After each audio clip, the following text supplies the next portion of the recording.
ora o mai più.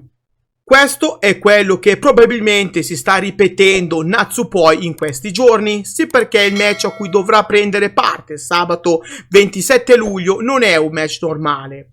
No. È l'obiettivo di una vita, è un qualcosa per cui Natsupoi ha lavorato duramente dal suo debutto che avvenne nel 2015 quando lottò i suoi primi match in Reina, dove prese parte a Reina Year-End Battle in Kuraken il 26 dicembre 2015, dove fece coppia con Tai Omna, perdendo contro Saori Anou e la sua allenatrice Yuna Manase. Qualche tempo dopo Natsupoi debuttò in Stardom nella quinta serata dello Stardom 5th Anniversary che si è svolto il 21 febbraio 2016, dove fece coppia con Saori Anou e Starlight Kid, venendo sconfitta da Azumi Haruka Kato e Kaori Yoneyama in un Six Women's Tag Team match. Qualche mese più tardi riuscì a ottenere buoni risultati all'interno del 5-Star Grand Prix 2016 che partì il 21 agosto, posizionandosi nel blocco A e gareggiando contro Hiromi Mimura, Kylie Ray, Mayu Iwatani, Yoko Obito, Toni Storm e Blue Nikita. Questa però fu solo un'apparizione sporadica per Natsupoi, perché conclusa questa parentesi con la Stardom tornò a competere nelle indie, arrivando a lottare per varie federazioni come la Oz Academy o la Sendai Girls Pro Wrestling, fino ad approdare in Tokyo Joshi Pro Wrestling. Sì, perché Natsupoi fece il suo debutto in TJPW il 4 gennaio 2019, dove fece coppia con Millie McKenzie, soccombendo alle Bakuretsu Sisters. Di seguito fece sporadiche apparizioni degne di nota, dove partecipò tra l'altro a un Gauntlet Battle Royale coinvolgendo anche lottatrici del calibro di Hikari Noa, Yuka Sakazaki, Shoko Nakajima e Mizuki. Al TJPW Yes Wonderland 2019 del 3 maggio Natsupoi fece squadra con Hikari Noa per sfidare senza successo Mizuki e Yuka Sakazaki per i Princess Tag Team Championship. L'incontro più importante che tuttavia Natsupoi disputò nella federazione fu a TJPW Brand New Wrestling 3 del 25 agosto 2019, dove sconfisse Giselle Shaw per il vacante International Princess Championship.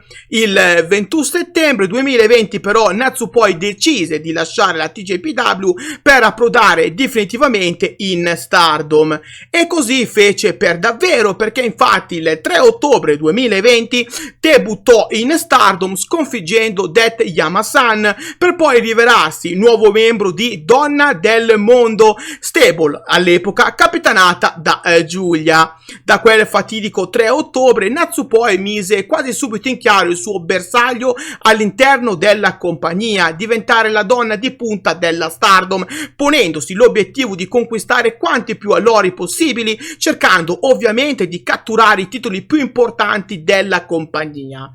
È così dunque che partì la rincorsa alla White Belt, rincorsa che ad ora ha sempre trovato ostacoli insormontabili per Natsupoi, che non ha potuto far nulla per cambiare il suo destino.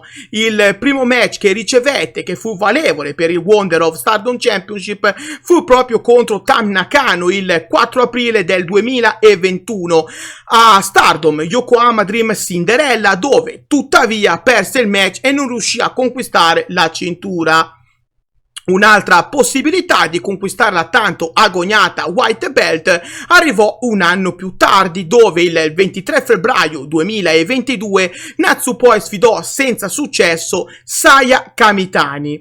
Natsupoi però non si arrese e, a distanza di un anno esatto dal suo match contro Golden Phoenix, provò di nuovo a conquistare il Wonder of Stardom Championship, ma anche questa volta fallì quando perse contro Mina Shirakawa il 4 maggio 2023.